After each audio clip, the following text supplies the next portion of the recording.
Hey, what's up, guys? Welcome back to Strider's Art. I know it's been a while since I made a video, and I know that's my introduction to every video, except for now my intros are a little bit different. My computer crashed. I got all my art programs gone, all my video making programs gone, all my art gone. So I had to restart over, and here's what I got. So I wanted to take this video to show a easy little trick. As you can see, I've already done this video once because it crashed, which is fantastic. And I wanted to just show you guys something I picked up along the way. I used this technique in the photo at the beginning, and I figured I'd use this other sketch that I did today to show you guys how to do it. I did the one I posted in the beginning I did yesterday, so I've been steadily drawing. I just haven't had a way to really record it and get it to you guys.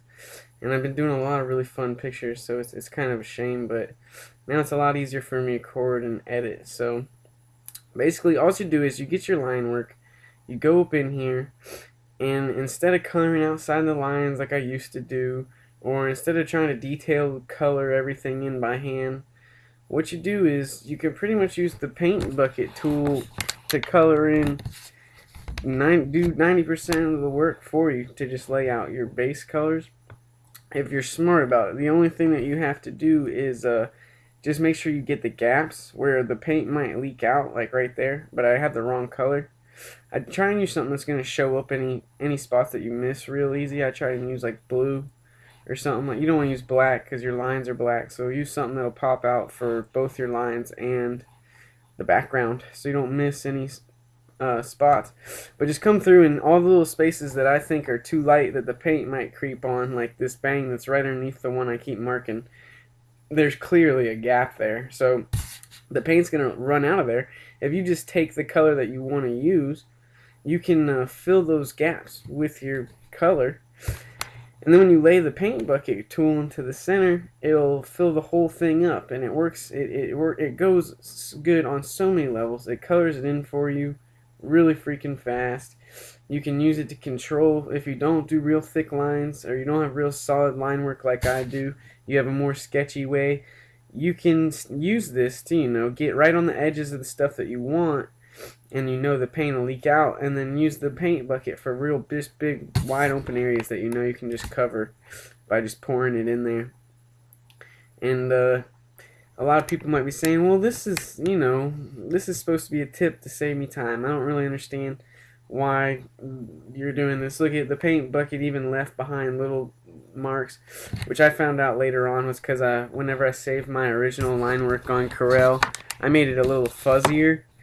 And had I known I was going to use this technique and run into this problem, it would have been smarter to make it as grainy as I could, so the paint bucket would be able to just touch up against the black a lot easier. But anyway, you can just go back to a regular solid brush and just make sure the opacity is 100%. You'll save yourself a lot of times of missing little specks, and just fill in the little areas that it missed. I probably could have clicked that one right there that I'm filling in with the paint bucket if I want to be lazy, but I guess I should have done that for the tutorial, but it doesn't matter. It doesn't take long with the brush. Honestly, you could get the same result from doing this all with the brush, but the paint bucket just fills it in a lot faster. Saves having to resize.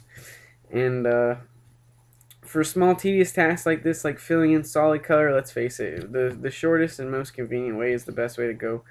Out of all the ways I've tried laying the color down outside the lines and erasing it later, even erasing it with the lasso tool to speed it up.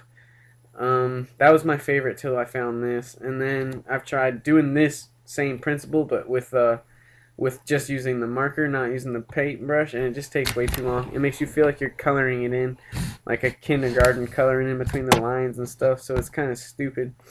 So once you got your solid color, make sure you copy it. You'll see I put the note, and I have an extra layer there.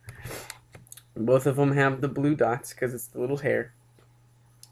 And you can repeat this process for every piece, his skin, his jeans, whatever. But by the time you switch, make sure that you have 2 copies of each layer. And then what you'll do is, I'm going to switch back over to Corel because I like to paint on it. It doesn't really matter what program. You can do this in Photoshop or Sai. I have all three. I just prefer Corel. So you have 2 of each layer. After I get all my base colors filled in, all my specs gone, and all my 2 double layers, I like to go back and rename them. So right now you'll see I'm turning them off. I'm seeing which one's which ones I put. The bottom one is going to be the real hair that I'm keeping base color, and then the next one up, I'll just know in my head, will be the duplicate. You don't have to name them all. I only name one, and if I end up making 5 layers on top of my hair, I just know that every layer above hair is still involved with the hair until it gets to like skin or chest or whatever I decide to name the next piece. I only did one piece, but you can, like, obviously you can do this for the whole picture. So then I'll go to the second layer, and I'll just speed this up so it gets a little easier. Like I say, my video programs are a whole lot better now, so it's just amazing. I can really focus on the points I want to.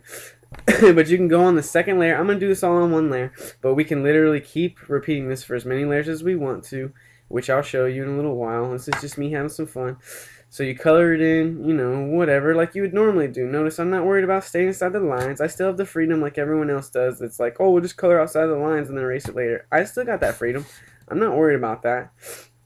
And the problem with that is that once you do that one layer above it, you can't merge them, or you can't clean it all up in one piece unless you merge them together. With this section, you can go back to the blue piece.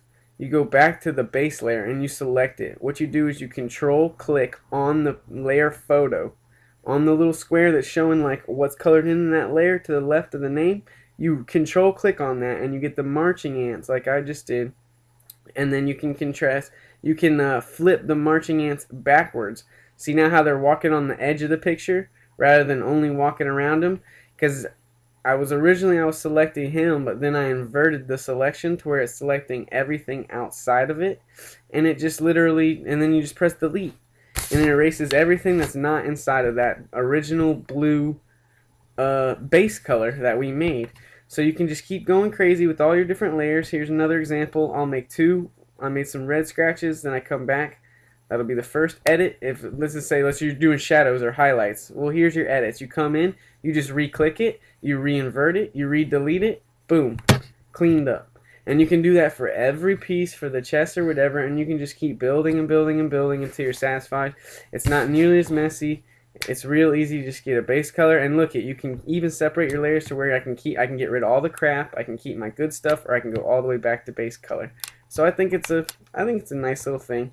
You can even turn it all the way off and go back to just straight line work if you wanted to. But what's the point of painting if you're gonna do that? So I hope you guys learned it. You know, like, subscribe if you learned something. I appreciate the support, and I hope you guys keep watching the videos. It's gonna be a lot easier for me to start making them from here on out. So, all right.